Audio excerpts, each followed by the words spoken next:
Hello students of class 9th. Now let's move on to part number 2 of our chapter food security के part number 2 पे हम आते हैं। बेटा part number 1 में आपने मेनली फूड सिक्योरिटी क्या होता है और उसके डायमेंशंस क्या हैं ये बात हमने पढ़ी। Availability of food, accessibility of food और affordability of food are the 3 dimensions of food security. Now next topic is food insecure people, कि हमारे देश में फूड इनसिक्योरिटी सबसे ज़्यादा किन लोगों को है। फूड इनसिक्योरिटी मतलब कि किन्हें ये डर है या किन्हें फूड दो समय के लिए भी पूरा मिल जाए इस बात की गारंटी नहीं है।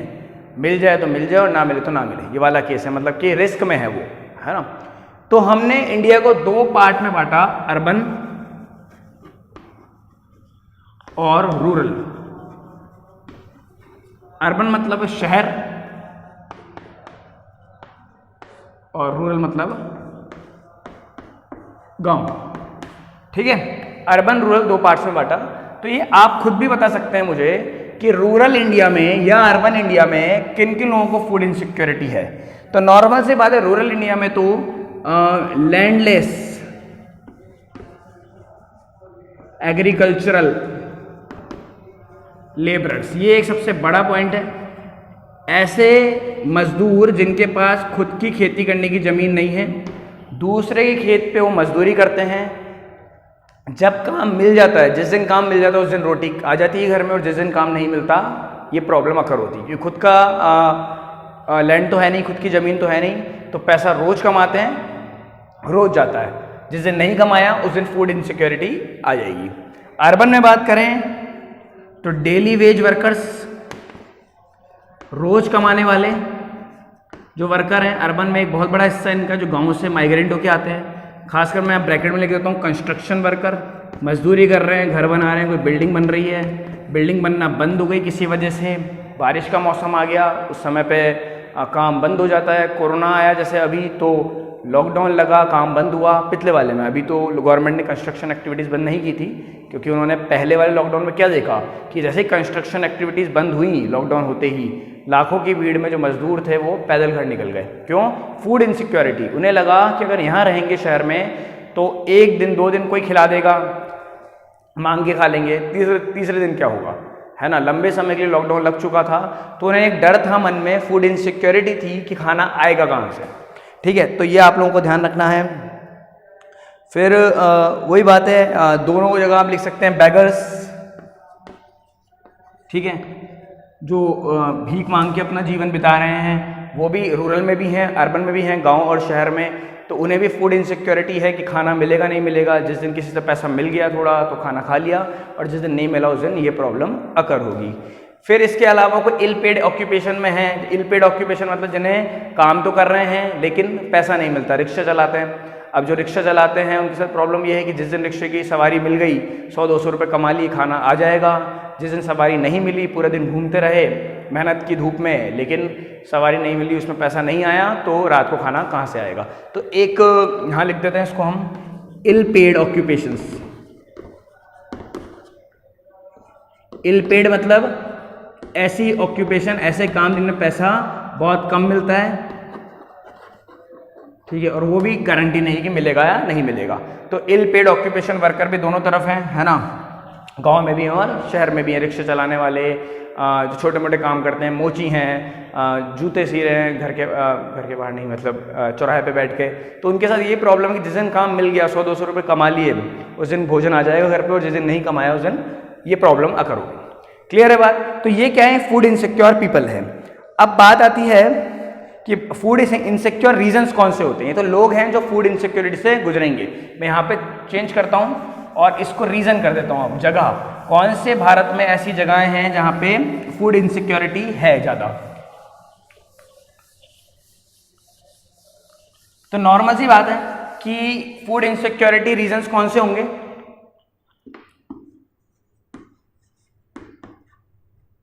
फूड इनसिक्योरिटी रीजन वो होंगे जिनमें हाई पॉपुलेशन होगी।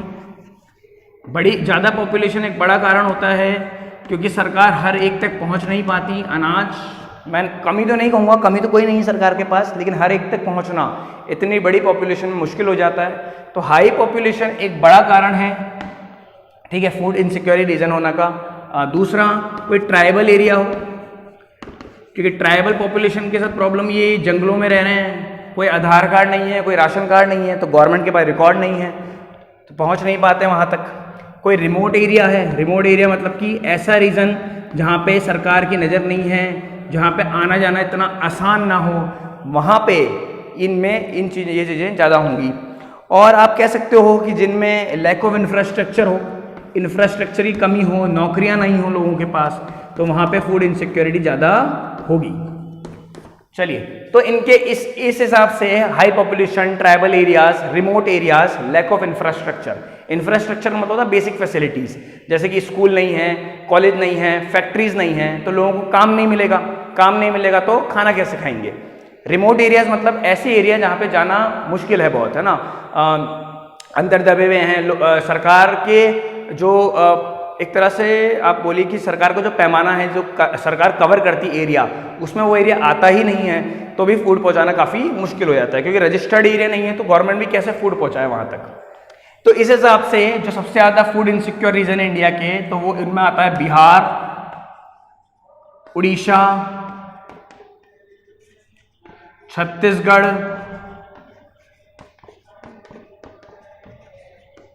ठीक है, उत्तर प्रदेश, एक्सेट्रा लगा सकते हैं आप 4 स्टेट्स के बाद। ये सबसे ज़्यादा फूड इनसिक्योर रीजन है इंडिया के। क्या क्या? बिहार, उड़ीसा, छत्तीसगढ़, यूपी।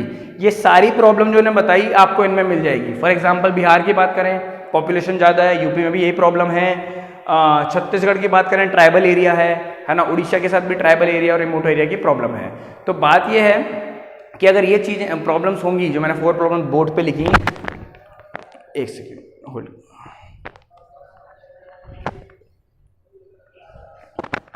ये जो मैंने प्रॉब्लम बोर्ड पे लिखी, अगर ये प्रॉब्लम्स होंगी तो इस केस में फूड इनसिक्योरिटी होती जाएगी, बढ़ती जाएगी। तो बिहार, उड़ीसा, छत्तीसगढ़ और उत्तर प्रदेश। हालांकि ये रीजन्स कभी पूछे नहीं जाएंगे आपसे, मैं कारण पूछ सकता हूँ कि क्या क्या कारण रह सकते हैं फूड इनसिक्योर रीजन्स होने के। High population, tribal area, remote area and lack of infrastructure. ठीक है बेटे, अब बात करते हैं हम नेक्स्ट टॉपिक की, that is hunger.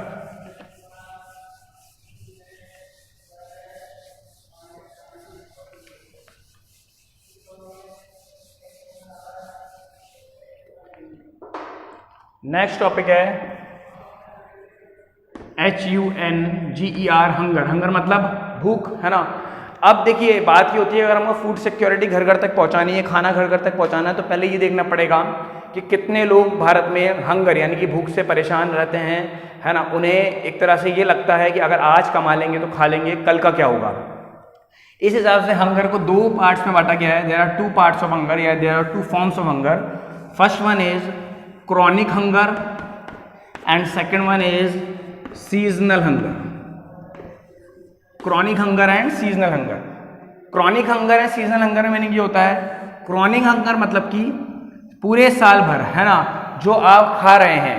chronic hunger वाले वो लोग हैं, वो कैटेगरी पीपल की हैं जो पूरे साल भर खाना मिलता तो है जिन्हें, लेकिन हमेशा क्वांटिटी और क्वालिटी में कमी रहती है। ठीक है, या तो भोजन पूरा नहीं मिल पाता, 4 रोटी की डाइट है, 2 रोटी मिल पाती है, उसमें भी सब्जी नहीं है, कभी नमकीन से खा लिया, कभी अचार से खा लिया, है ना, जो मिला वो खा लिया। एक तरह से हम ये बोल सकते हैं वो क्रॉनिक हंगर है। इसमें प्रॉब्लम ये है कि इंसान कैसे ना कैसे अपना पेट तो भर लेता है, बट बड़ी प्रॉब्लम क्या क्रिएट होती है, थोड़े टाइम बाद उसे बीमारियां होने लग जाती हैं। क्योंकि अगर आप फूड जो खाएंगे वो अच्छा और शुद्ध नहीं होगा, तो नॉर्मल से बात है हेल्थ प्रॉब्लम्स क्रिएट होंगी। तो वो क्रॉनिक हंगर की वजह से होती है। आपकी क्वालिटी क्या है, यानी कि आपके जो फूड है उसमें विटामिन, कैल्शियम, प्रोटीन, मिनरल्स ये सब नहीं होते, तो उस वजह से भी क्या होता है, इनकी डेफिशिएंसी की वजह से बहुत सारी बीमारियां होती हैं। आप लोग साइंस में पढ़ते हैं विटामिन ए की वजह से क्या होता है, नाइट ब्लाइंडनेस, बी की वजह से बेरी, सी की वजह से स्कर्वी, विटामिन डी की वैसे, है ना। तो ये सब एक वो चलती हैं, है ना, रेबीज होता है विटामिन डी से। तो ये जितनी भी आपकी बीमारियां हैं, ये विटामिन, कैल्शियम की वो होती हैं। कैल्शियम अगर डेफिशिएंसी है तो बोन्स और टीथ अपनी स्ट्रांगनेस खो देते हैं, कच्चे पड़ने लग जाते हैं, हड्डियाँ कमज़ोर हो जाती हैं। तो ये जो प्रॉब्लम्स क्रिएट होती हैं सब क्रॉनिक हंगर में होती हैं, है ना। इसलिए गवर्नमेंट, मैं अभी आपको जब फर्स्ट पार्ट में बताया था कि गवर्नमेंट जो राशन की दुकानों पे और ये बना बनाया खाना बांटती है 5 रुपये में 8 रुपये में, इनमें गवर्नमेंट ये बात भी ध्यान रखती है कि पेट तो भरना ही हमें इंसान का, लेकिन इन चीज़ों का भी पूरा हो, उसमें विटामिन भी हो, कैल्शियम भी हो, फैट्स भी हो, प्रोटीन्स भी हो। तो उसमें दाल भी बढ़ती है, चावल भी बढ़ता है, बर्गर नहीं बढ़ता वहाँ पे। अब आप सोचेंगे बर्गर तो महंगा आता है, ऐसा कुछ नहीं है, दाल चावल महंगे ही आते हैं, है ना। एक 30 रुपये का 35 रुपये का बर्गर सरकार को वो भी दे देगी सरकार तो, लेकिन बर्गर से सिर्फ पेट भरेगा, बर्गर से आपकी क्वालिटी की जो न्यूट्रिएंट की रिक्वायरमेंट है वो कभी पूरी नहीं होगी। तो ये एक बहुत बड़ा इशू वहाँ पे क्रिएट होता है।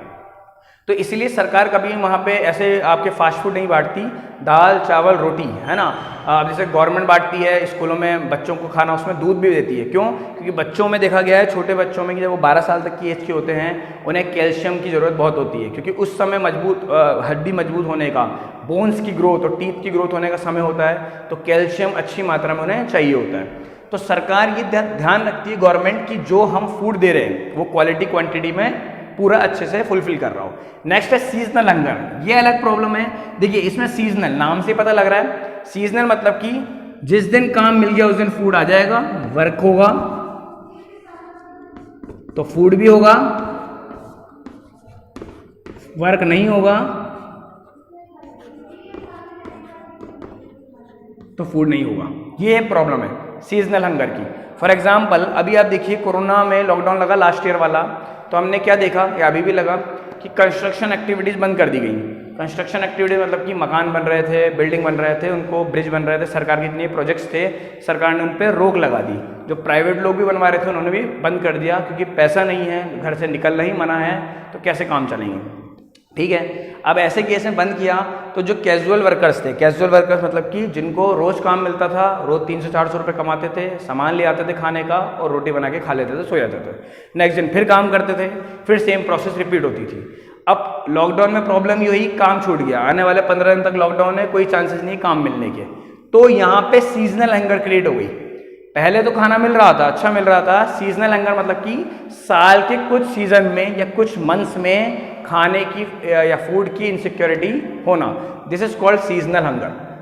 वो ये बहुत बड़ी प्रॉब्लम है ना। गांव में चले जाएं हम तो एग्रीकल्चरल लेबरर्स के ज़्यादा दिक्कत है, जिनके खुद की ज़मीनें नहीं है, तो उनके साथ क्या है कि सोइंग यानी कि बीज डालते वक्त और हार्वेस्टिंग यानी कि फसल काटते वक्त उनको काम मिल जाता है, बट साल के बीच में क्या है ना, जब काम नहीं होता तो पैसा भी नहीं होता, और पैसा नहीं तो खाना कहाँ से आएगा।